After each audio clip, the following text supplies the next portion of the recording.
질 줄로 믿습니다. 자리에 앉아주시기 바랍니다. 우리 같이 하나님 말씀 보겠습니다. 오늘 주신 하나님 말씀은 이사야 57장, 구약성경 이사야 57장 14절에서 19절의 말씀입니다. 구약성경 1037면에 있습니다. 이사야서 57장 14절에서 19절까지의 말씀, 마지막 19절의 말씀 여러분 같이 읽어주시면 되겠습니다. 읽겠습니다. 그가 말하기를 도두고 도두어 길을 수축하여 내 백성의 길에서 거치는 것을 제하여 버리라 하리라. 지극히 존귀하며 영원히 거하시며 거룩하다 이름하는 이가 이와 같이 말씀하시되 내가 높고 거룩한 곳에 있으며 또한 통회하고 마음이 겸손한 자와 함께 있나니 이는 겸손한 자의 영을 소생시키며 통회하는 자의 마음을 소생시키려 함이라. 내가 영원히 다투지 아니하며 내가 끊임없이 노하지 아니할 것은 내가 지은 그의 영과 혼이 내 앞에서 피곤할까 함이라. 그의 탐심의 죄악으로 말미암아 내가 노하여 그를 쳤으며 또 내 얼굴을 가리고 노하였으나 그가 아직도 패역하여 자기 마음의 길로 걸어가도다. 내가 그의 길을 보았은즉 그를 고쳐줄 것이라. 그를 인도하며 그와 그를 슬퍼하는 자들에게 위로를 다시 얻게 하리라. 입술의 열매를 창조하는 자 여호와가 말하노라. 먼저 있는 자에게든지 가까운 데에 있는 자에게든지 평강이 있을지어다. 평강이 있을지어다. 내가 그를 고치리라 하셨느니라. 아멘. 우리 인사하겠습니다. 할렐루야. 주일 예배에 오신 여러분 진심으로 환영하고 축복합니다. 오늘은 택한 자를 사랑하신다는 제목의 말씀으로 우리 함께 말씀의 은혜를 나누고자 합니다. 우리는 인생을 살아가면서 길을 잃는 것과 같은 감정을 느낄 때가 있습니다. 우리가 인생길을 열심히 걷는 것 같은데 문득 돌아보니 지금 내가 어디로 가고 있는지, 또 내가 무엇을 위해 살아가고 있는지를 잊어버릴 때가 있는 것입니다. 그래서 정신을 차리고 앞을 바라보니 길이 사라지고 천길 낭떠러지가 보입니다. 그래서 다시 되돌아가려고 하는데 높은 벽이 가로막고 있다고 해봅시다. 여러분 얼마나 당황스러울까요? 얼마나 아찔합니까? 만약 그 상황에서 본인이 할 수 있는 것이 없다고 느끼는 순간 결국 그 자리에서 주저앉거나 우리는 인생의 방랑자가 되어버리고 말 것입니다. 그래서 우리는 인생의 방향을 잘 잡아야 합니다. 설사 지금까지 조금 잘못 왔고 조금 돌아왔더라도 내가 이제는 지금 어디로 가고 있으며 무엇을 향해 가고 있는지에 대한 확실한 믿음을 가지고 우리가 다시금 발걸음을 옮겨야 하는 것입니다. 오늘 본문은 이사야 57장 14절에서 19절의 말씀으로 인생의 앞과 뒤가 꽉 막혀버린 것과 같은 한 민족에 대한 하나님의 놀라운 사랑을 기록하고 있습니다. 바로 그 백성이 바로 남유다입니다. 당시 유다 왕국은 영적으로 그리고 정치적으로 극심한 혼란을 겪고 있을 때였습니다. 아수르와 바벨론이란 이 거대한 제국 사이에서 침략의 위협 아래에 놓여 있었던 것입니다. 앞을 보아도 뒤를 보아도 길이 없는 시대였습니다. 그런데 이렇게 국가 전체가 위기의 상황이 된 데에는 그들 스스로의 잘못이 컸던 것이에요. 하나님의 선택된 민족이 하나님을 신뢰하기보다 힘있는 이방 나라와 우상을 쫓았습니다. 하나님과의 약속을 깨고 바알과 아세라 같은 신을 섬기고 탐심에 빠져서 죄악을 차곡차곡 쌓아갔던 것입니다. 그 결과 하나님은 그들을 징계하셨고 민족은 고통과 절망 속에서 길을 잃고 말았습니다. 그러나 다행스럽게도 하나님은 그들을 완전히 내려놓지 않으셨습니다. 하나님을 버리고 떠난 자들을 정작 하나님은 포기하지 않으셨던 것입니다. 오늘 이사야가 대언하는 하나님의 말씀, 그 말씀을 통해 드러나는 하나님의 사랑은 과연 무엇일까요? 성도 여러분, 오늘 말씀을 통해 하나님의 사랑을 깨달아서 인생길을 떠도는 방랑자가 아니라 하나님이 예비하신 구원의 대로를 걷는 그런 성도가 되시기를 주님의 이름으로 간절히 축원합니다. 첫 번째로 택한 자를 향한 하나님의 사랑은요, 길을 예비하시는 사랑이다라는 것입니다. 한번 따라하겠습니다. 길을 예비하시는 하나님의 사랑. 아멘. 택한 자를 향한 하나님의 사랑은 길을 예비하시는 사랑이다라는 거예요. 14절의 말씀을 우리 같이 한번 읽어보았으면 좋겠습니다. 14절입니다. 우리 같이 읽겠습니다. 시작. 그가 말하기를 도두고 도두어 길을 수축하여 내 백성의 길에서 거치는 것을 제하여 버리라 하리라. 아멘. 여기 말씀을 보면 하나님께서 당신의 백성들에게 도두고 도두어 길을 수축하겠다라고 하셨습니다. 이 말은 유다 백성들의 앞으로의 인생길을 닦아주시고 평탄하게 하시겠다라는 뜻입니다. 지금 여러분, 유다 백성은 자정 능력을 상실했습니다. 그들은 죄악의 수렁에 이미 빠졌고 앞으로 나라가 망하고 이방 나라의 포로로 끌려갈 것입니다. 자명합니다. 엄청난 고난이 예고되어 있는 것입니다. 그런데 하나님께서는 이런 유다 백성에게 길을 평탄하겠다라고 약속하고 계세요. 이게 무슨 말이냐? 하나님께서 지금 앞으로 있을 이 환난과 앞으로 있을 여러 가지 교훈을 통해서 그들의 인생길을 재정비해 주시겠다라는 뜻입니다. 길을 닦아주시고 지금 이스라엘이 걷고 있는 그 길 위에 뿌여진 수많은 죄의 장애물과 절망의 돌들을 하나님께서 치워주시겠다라고 말씀하시는 것입니다. 지금 수해가 많이 나서 복구 작업에 한창이죠. 복구를 하는 건 뭡니까? 길 위에 떨어진 돌들을 치우고 사람들이 갈 수 있도록 인도를 만들고 차가 지나갈 수 있는 도로를 만드는 거예요. 지금 하나님께서 지금 그런 복구 작업을 하시겠다는 것입니다.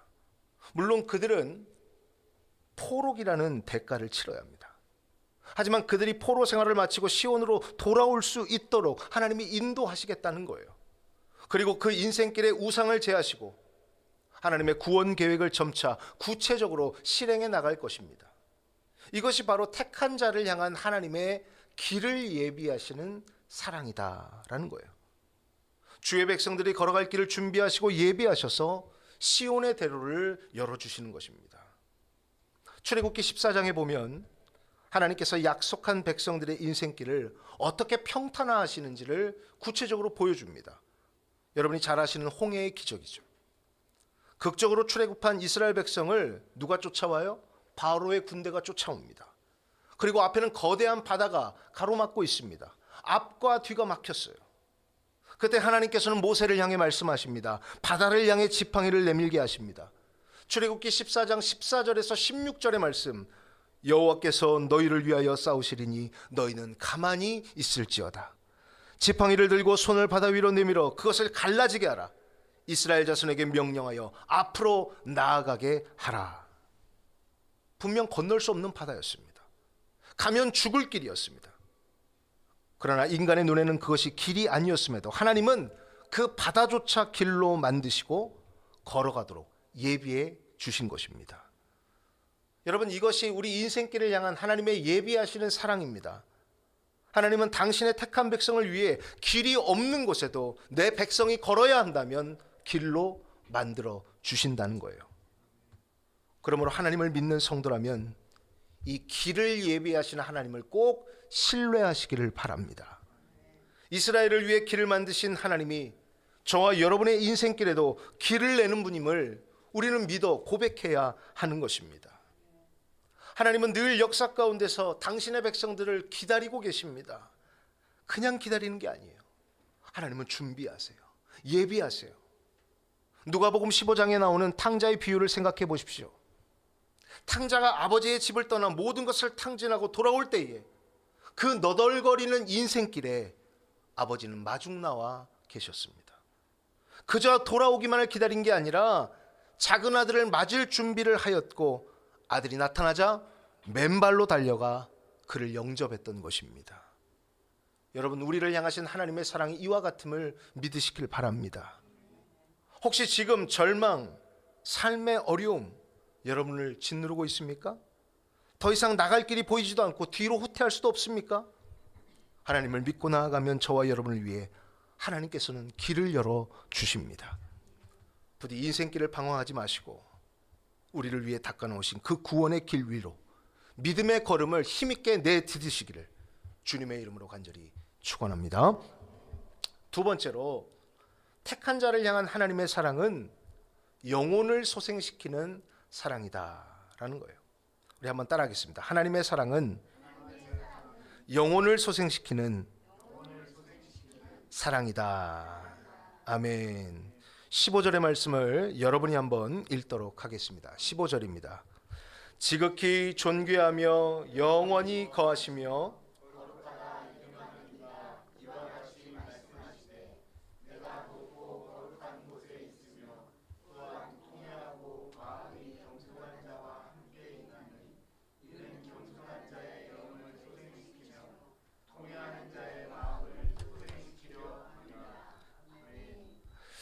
여기 말씀을 보면 우리 하나님께서는 이사야 선지자의 입을 통해서 자신이 어떤 분인지를 먼저 소개하고 계십니다. 먼저 자신을 뭐라고 말씀하십니까? 높고 거룩한 곳에 있다라고 설명하십니다. 높고 거룩한 곳에 계신다는 것은요, 창조주의 초월성을 의미합니다. 유한한 피조물인 인간과 다르고 그 인간이 만든 우상과는 비교할 수 없는 차원으로 우리 하나님께서는 존재하신다라는 거예요. 그런데 감사한 것은 그 높고 거룩한 곳에 계시다라는 분이, 그 초월성과 완전하심을 갖고 계신 하나님이 우리와 동떨어져 계신 것이 아니라 함께 하신다는 거예요. 15절에서 뭐라고 말합니까? 통회하고 마음이 겸손한 자와 함께 있나니. 아멘. 하나님께서는 임마누엘의 하나님으로 당신의 백성과 함께 호흡하고 동행해 주시겠다라고 오늘 이사야 선지자의 입술을 통해 대언하는 것입니다. 그러나 여러분, 하나님과 함께 하려면요, 택한 백성다워야 합니다. 그것을 15절에서는 통회하고 마음이 겸손한 자와 함께 하신다라고 표현해요. 통회하는 자는 자신이 지은 죄로 인하여 고통을 느낄 줄 아는 자, 곧 죄를 깨닫고 느끼고 고백하는 자인데, 여러분, 회개를 의미합니다. 다시 말하면 죄를 지었어도, 잘못을 했어도 그 죄를 인정할 줄 알고 하나님께로 나아가면 하나님이 어떻게 하신다? 함께 해주신다라는 것입니다. 그리고 마음이 겸손한 자와 함께 하신다고 했는데, 마음이 겸손한 자는 스스로 자신을 낮추고 부족함을 고백할 줄 아는 자입니다. 그러면 하나님이 그런 사람과 함께 하신다는 거예요. 지금 유다 백성에게 하나님이 원하시는 것이 바로 이러한 회개와 겸손입니다. 마음을 고쳐먹고 겸손히 하나님께로 나아오면 하나님이 그 고통받는 인생 가운데 함께 하시겠다는 것입니다. 유다 백성은 이미 하나님의 손을 놓은 지 오래이지만 하나님은 그 손을 붙잡아 주시겠다라고 말씀하시는 것입니다. 여러분, 이것이 얼마나 놀라운 사랑입니까? 궁극의 존재이며 초월자이신데 회개함으로 겸손히 나아가는 죄인에게 함께해 주시겠다니, 말 그대로 하나님이 스스로 자신을 낮추지 않으면 정말 불가능한 일인 것입니다.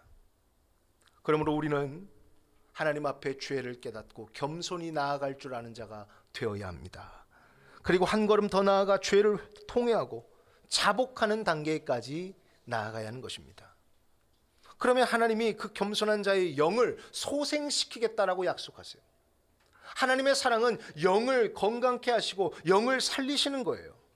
여기서 소생은 히브리어로 레하이옷이라고 하는데, 생명을 불어넣다, 되살리다, 이런 뜻을 가지고 있어요. 하나님께서는 자신의 죄를 깨닫고 마음이 상한 자들의 영과 마음에 생명을 다시금 불어 넣으신다라는 거예요. 이것이 하나님의 사랑입니다. 이러한 체험을 한 대표적인 인물이 다윗이죠. 그가 밧세바와의 죄악으로 나단 선지자를 통한 하나님의 책망을 듣습니다. 그때 다윗은 내가 잘못한 게 뭐가 있습니까? 라고 말하는 것이 아니라 돌이켜 자복하고 통회하며 겸손히 하나님 앞에 나아갑니다. 그리고 자신의 죄를 철저하게 회개합니다. 그러자 하나님께서는 통회하는 그의 마음을 보시고 용서하십니다. 그의 영혼을 다시금 회복시켜 주시는 것입니다. 성도 여러분, 택한 자를 향한 하나님의 사랑은 함께해 주심으로 그 영혼을 살리시는 것입니다. 여러분, 그것이 하나님의 사랑이에요. 지금 혹시 죄의 문제로 인해 여러분의 영혼이 시들어져 버린 그런 분이 계십니까? 모든 것을 내려놓고 겸손한 마음으로 하나님 앞에 나아가시기를 바랍니다. 우리 하나님은 어떤 분이시냐? 우리가 멀어져도 다가오시고, 우리가 손을 놓더라도 손을 잡아주시고, 만약 우리가 한 발짝만이라도 하나님께 가까이 가면 하나님은 두 걸음 다가오셔서 우리를 안아주시고 더 큰 것으로 채워주시는 것입니다. 부디 상하고 찢긴 여러분의 심령을 하나님께 내어드리고 다시금 살리시는 하나님의 사랑을 체험하시길 주님의 이름으로 간절히 축원합니다. 세 번째로, 택한 자를 향한 하나님의 사랑은 고쳐주시는 치유의 사랑이다라는 것입니다. 16절에서 18절의 말씀을 여러분 읽어드리도록 하겠습니다. 내가 영원히 다투지 아니하며 내가 끊임없이 노하지 아니할 것은 내가 지은 그의 영과 혼이 내 앞에서 피곤할까 함이라. 그의 탐심의 죄악으로 말미암아 내가 노하여 그를 쳤으며 또 내 얼굴을 가리고 노하였으나 그가 아직도 패역하여 자기 마음의 길로 걸어가도다. 내가 그의 길을 보았은즉 그를 고쳐줄 것이라. 그를 인도하며 그와 그를 슬퍼하는 자들에게 위로를 다시 얻게 하리라. 아멘. 여기 말씀을 보면 하나님은 인간에게 끊임없는 기회를 주시고 진노와 심판 가운데서도 용서와 사랑을 준비하시는 그런 하나님임을 우리가 깨달을 수 있습니다. 16절에 보세요. 영원히 다투지 아니하며 끊임없이 노하지 아니한다. 왜 그렇습니까? 하나님께서는 저와 여러분의 연약함을 알고 계시는 거예요. 사실 하나님의 택하신 백성이라 할지라도 잘못을 저질렀다면 징계는 피할 수 없습니다. 반드시 하나님의 공의로운 심판을 받아야 합니다. 그러나 그것은 심판으로 멸망케 하는 것이 목적이 아니라 당신의 백성을 깨닫게 하셔서 바른 길로 인도하게 하려는 데에 있다라는 거예요.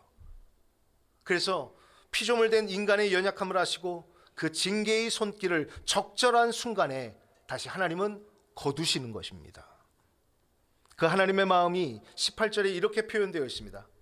내가 그의 길을 보았은즉 그를 고쳐줄 것이라. 그를 인도하며 그와 그를 슬퍼하는 자들에게 위로를 다시 얻게 하리라. 여기서 내가 그의 길을 보았은즉 한데, 이게 유다 백성이 걸었던 어떤 걸 말하는 겁니까? 반역적인 삶을 보셨다는 거예요. 그러니까 유다 백성이 우상 숭배에 빠져 세속화된 길로 가고 있다는 것을 하나님이 다 보고 계셨다는 말입니다. 그래서 하나님은 더 이상 그 길을 걷는 것을 놔둘 수 없었다는 거예요. 그래서 그 죄악의 늪에서 건지시고 고쳐주시겠다 선언하시는 겁니다. 여러분, 사람이 한계를 벗어나면요, 스스로를 제어하지 못하게 됩니다. 일정 수준을 넘어가면 전문가의 도움을 받아야 돼요. 여러분, 도박이 그렇습니다. 약물 중독이 그렇습니다. 하면은 망하고 하면은 죽는 줄 알면서도 끊지를 못하는 거예요. 한계를 넘어섰기 때문에. 지금 유다 백성들이 그 지경에 이르렀습니다. 그래서 심판을 받고 멸망받아야 마땅합니다. 그런데 하나님이 이 스스로 자정할 능력을 상실한 유다를 당신의 능동적인 사랑으로 고쳐주시겠다라고 말씀하시는 것입니다. 그렇습니다, 여러분. 여러분이 믿고 계신 하나님은 고치시는 하나님임을 믿으시길 바랍니다. 지금 유다 백성이 처한 고난과 어려움은 여러분 고치시기 위함인 거예요. 바른 길로 걸어가게 하기 위함입니다. 바로 이런 하나님의 사랑의 속성 때문에 마치 자식을 향한 부모의 사랑과 같다라고 우리 하나님의 사랑을 표현하는 것입니다. 여러분, 얼마나 유다 백성을 사랑하면 이렇게 하시겠습니까? 하나님의 큰 사랑 앞에 고개가 절려 숙여집니다. 그러나 하나님의 사랑은 유다 백성뿐만 아니라 당신을 믿고 고백하는 모든 자에게 동일하게 주어집니다. 그 고치시고 치료하시는 역사가 여러분의 삶에서도 나타나기를 축원합니다. 하나님의 진노는요, 결코 영원하지 않습니다. 인간을 파멸할 목적도 아닙니다. 고쳐서 당신의 사람으로 쓰시는 것이 하나님의 마음인 거예요. 여러분, 이러한 하나님의 속성을 나라가 아니라 한 사람의 인생에 투영하면 그게 바로 사도 바울입니다. 그는 교회를 핍박하는 일에 열심이었지만 다메섹으로 가는 길에서 부활하신 예수님을 만납니다. 그리고 일시적으로 눈이 멀죠. 그런데 그 어둠의 시간은 징계를 위함이 아니었습니다. 새로운 존재로 변화되기 위한 시간이었어요. 그리고 하나님의 사람 아나니아를 만나게 하시고 그를 통해 눈을 뜨게 하시고 회복시키십니다. 그런데 눈을 뜨고 보니 눈만 떠진 것이 아니라 진리를 바라보게 하십니다. 그리고 고쳐서 하나님의 택한 그릇으로 사용하는데, 사용하는 정도가 아니라 유대인을 넘어 이방인의 사도로 크게 사용하신 것입니다. 그러므로 택한 자를 향한 하나님의 고치시는 사랑을 여러분 의심하지 마시기를 바랍니다. 성도 여러분, 하나님은 유다 백성을 포기하지 않으셨던 것처럼 우리도 포기하지 않으십니다. 여러분에게 조금 부족한 것이 있다면 하나님은 고쳐서 사용하시기를 원하십니다. 부디 여러분의 죄와 허물을 치유하시고 고쳐서 하나님의 위대한 일을 이루어심을 믿고 경험하시기를 주님의 이름으로 간절히 축원합니다. 마지막으로 이 택한 자를 향한 하나님의 사랑은 약속을 이루시는 사랑이다라는 것입니다. 우리 같이 한 목소리로 19절의 말씀을 읽어보도록 하겠습니다. 19절입니다. 입술의 열매를 창조하는 자 여호와가 말하노라. 먼데 있는 자에게든지 가까운 데 있는 자에게든지 평강이 있을지어다. 평강이 있을지어다. 내가 그를 고치리라 하셨느니라. 아멘. 여기 말씀을 보면 하나님께서는 자신을 뭐라고 소개하시느냐? 입술의 열매를 창조하는 자다라고 말씀하세요. 이 말은 이런 거예요. 하나님은 자신이 말씀하신 모든 것을 반드시 이루는 분이라는 뜻인 것입니다. 열매라는 것은요, 씨를 뿌리는 행위가 있고 그리고 나서 생기는 것이 그 결과물이 열매입니다. 그러니까 하나님은 자신이 말씀하신 것으로 믿음의 씨앗을 뿌리시고 그것을 이루시는 약속의 하나님, 약속을 거두시는 하나님이다라는 것입니다. 나는 너희의 길을 예비할 거야. 나는 너희의 영혼을 살릴 거야. 나는 너희의 인생을 고쳐줄 거야. 지금 말씀하고 계신 이 모든 약속이 공허한 외침이 아니라는 것입니다. 이 엄청난 사랑의 속성들을 반드시 유다 백성들과 온 세계 만방을 위해 이루시겠다 약속하시는 것입니다. 여러분, 하나님은 약속을 지키는 분이십니다. 하나님은 일찍이 믿음의 조상 아브라함에게 내 씨로 말미암아 천하 만민이 복을 받으리라고 말씀하셨어요. 이 약속은 아브라함의 삶에서는 때론 불가능해 보이고 때론 시련도 있었지만 하나님은 그 약속을 신실하게 결국 이루셨습니다. 그를 통하여 이스라엘 백성들은 선택된 민족이 되어 하나님께 쓰임 받았습니다. 비록 오늘 본문의 관점에서는 그 후손들이 자신들의 죄로 인해 징계를 당하고 있지만 이 약속은 끝난 것이 아닙니다. 이사야 선지자의 예언은 약 700년이 지난 뒤에 예수님을 통하여 온전히 성취됩니다. 하나님의 약속을 이루신 그 사랑이 정말로 놀랍습니다. 이 땅에 오신 예수님은 오늘 이사야가 언급한 하나님 사랑의 속성을 다 보여주십니다. 예수님의 인생으로 보여주세요. 그 약속이 얼마나 신실하신지. 십자가에서 모든 죄의 대가를 치르시고 인간을 고치시고 하나님께로 나아갈 길을 활짝 열어놓으신 것입니다. 따라서 인간의 모든 근심과 염려를 내려놓고 우리는 하나님의 약속을 붙들어야 합니다. 그러할 때에 어떤 상황 속에서도 하나님께서 여러분의 마음과 생각을 지켜주시는 것입니다. 이제 말씀 정리합니다. 우리는 위기에 빠진 유다 백성에게 이사야가 전하는 하나님의 말씀을 살펴보았습니다. 하나님은 죄로 인해 길을 잃은 자신의 백성들을 위해 길을 예비하시는 사랑, 상한 영혼을 찾아서 소생시키시는 사랑, 돌이켜서 다시금 쓰고 다시금 쓸 때는 더 크게 사용하시는 고쳐주시는 사랑, 그리고 이 약속이 허언이 아니라 반드시 이루시는 분임을 우리는 깨달았습니다. 여러분, 이런 하나님의 사랑 놀랍지 않습니까? 이 말씀 앞에 여러분 우리는 고개를 들 수가 없는 것입니다. 사랑하는 성도 여러분, 이제 우리가 하나님이 예배하신 그 사랑 안에 들어갈 차례입니다. 겸손한 마음으로 하나님을 찾으십시오. 회개하는 마음으로 하나님 앞에 엎드리십시오. 하나님의 약속을 굳게 붙드십시오. 그래서 오늘 19절의 말씀, 멀리 있는 자에게든지 가까이 있는 자에게든지 평강이 있을지어다, 평강이 있을지어다.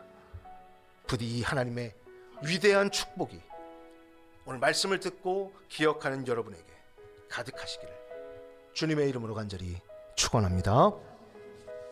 우리 눈을 감고 하나님